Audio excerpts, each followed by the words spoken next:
Alors, je vous présente d'abord Philippe Drobinski, directeur du laboratoire de météorologie dynamique et directeur fondateur du centre Energy for Climate, I4C. Alors, une petite précision, le démarrage de cette histoire, quand vous avez entendu parler et soutenu le projet Trendix. Ce projet a pris de l'ampleur et il a donné lieu à la création d'un centre de recherche interdisciplinaire sous le nom de I4C, Energy for Climate.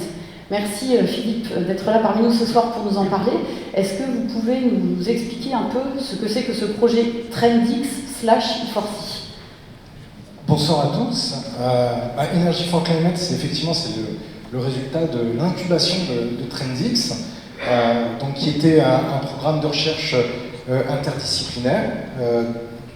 J'ai rassemblé, donc ce programme interdisciplinaire devait servir à regarder de façon un peu systémique les questions, les grands enjeux de la transition énergétique, et pour cela, j'ai rassemblé 10 laboratoires dans le périmètre de l'École Polytechnique à l'époque. Ça devait faire à peu près une trentaine de personnes impliquées, et ça a très bien fonctionné. Au moment de la création d'IP Paris, eh bien, finalement, tout était réuni avec l'aide des donateurs qui ont permis surtout de monter en puissance, eh bien, de faire le scale-up, la montée en échelle, et donc de passer d'une dizaine de laboratoires à une trentaine de laboratoires et environ 200 personnes. Et au départ, Trendix est parti d'un d'amorçage, c'est bien ça? Alors, Trendix, au début, effectivement, on s'est réunis, on a dit qu'est-ce qu'on veut faire, et puis une fois qu'on savait à peu près ce qu'on voulait faire, c'était à peu près, eh bien on a été chercher de l'argent, parce que c'est un peu une ère de la guerre, et donc d'ailleurs avec le soutien de Jacques Biot, que je salue ce soir, eh bien on a été chercher notre première levée de fonds auprès de la fondation du Seabell Energy Institute. On a levé $125 000, alors très rapidement. La consigne, ça a été, on ne fait pas de la recherche, on ne va pas financer de TESA, on ne va pas financer de postdoc, on va faire des démonstrateurs, on va démontrer qu'on est capable finalement de prouver que la transition énergétique, on est capable de la décliner sur le terrain. Voilà. Et donc, ce fonds d'amorçage nous a permis de gagner d'abord de monter en puissance, de nous permettre de créer de l'interdisciplinarité, de faire travailler les gens autour de ces démonstrateurs, et puis de nous permettre de gagner en visibilité aussi bien, je dirais, à l'international, dans le milieu académique, mais surtout justement auprès des grands donateurs. Et c'est grâce à ces grands donateurs qu'on a pu, je dirais, transformer l'essai, et au moment de la création d'IP Paris, et cette fois-ci je remercie Eric Lavaille du soutien aussi à ce moment-là, on a pu donc créer Energy for Climate. Alors vous avez évoqué les démonstrateurs, est-ce que vous pouvez nous citer quelques réalisations de votre projet? Bon, alors, la première réalisation, il ne faut pas la négliger, c'est d'abord de créer une communauté, parce que ça c'était pas simple, lorsque les communautés ne se connaissent pas, la recherche est souvent organisée quand même en silo disciplinaire, ça a d'abord été de créer une communauté. Et la deuxième chose, c'était de dire qu'effectivement, à partir du moment où on voulait créer Energy for Climate, on voulait que la recherche qu'on fait dans ce centre puisse se décliner véritablement avec des réalisations sur le terrain.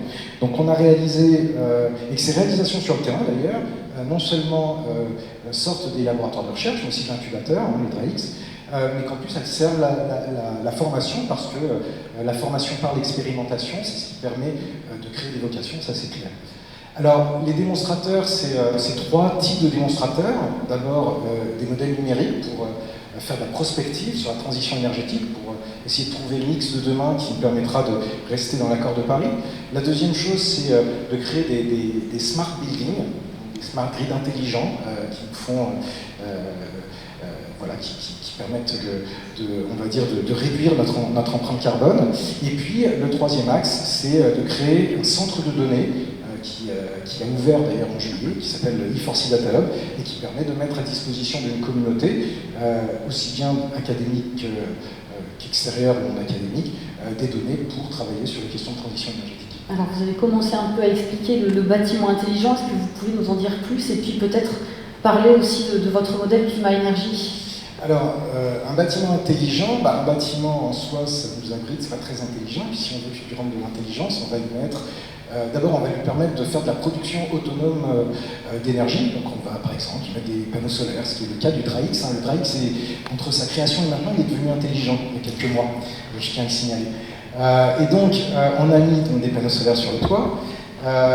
Les consommateurs ont le droit d'utiliser directement, de consommer directement l'énergie produite, et puis on va y mettre un système, une algorithmie intelligente qui permet donc de gérer l'équilibre offre-demande à chaque moment, donc avec un système de batterie qui permet aussi de stocker une partie de l'excédent d'énergie.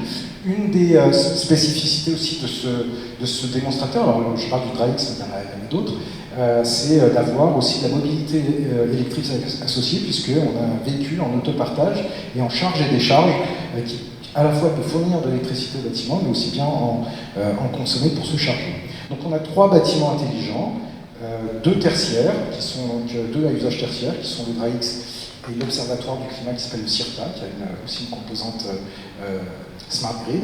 Et enfin, on a le bâtiment dit des bachelors, qui s'appelle maintenant le bâtiment 103, qui cette fois-ci est à usage d'habitation. On a 3 démonstrateurs de taille 1, et ça, pas tous les campus peuvent en avoir, se targuer d'en avoir. Alors, est-ce qu'on peut zoomer sur 2 autres aspects, le modèle climat-énergie et puis le centre de données? Alors, le modèle climat-énergie, un gros enjeu, c'est de faire de la prospective énergétique, hein, c'est de pouvoir décliner des scénarios on va dire établis à l'échelle de nations.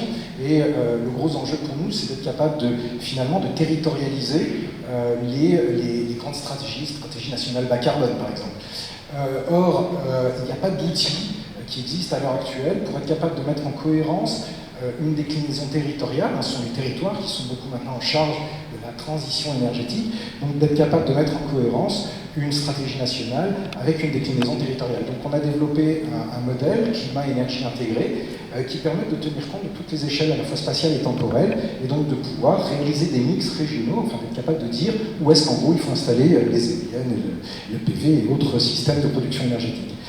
Donc on a décliné ça en Italie, au Maroc, en Espagne, en collaboration internationale, et puis en France, et même maintenant on est passé aussi sur une version du modèle qui va pouvoir être multi-énergie, c'est-à-dire là on est en train de travailler sur un modèle qui puisse faire à la fois de l'électricité et de la chaleur. Donc voilà un petit peu en ce qui concerne le modèle climat-énergie, qui d'ailleurs se décline avec en jouant sur le mot E4C par la série E4Cast, qui cette fois-ci passe de la prospective à la prévision plutôt court terme. Alors est-ce qu'on peut parler du centre de données et puis nous fixer un peu les prochaines étapes, les perspectives de développement? Alors le centre de données, il est accessible sur le site web d'E4C.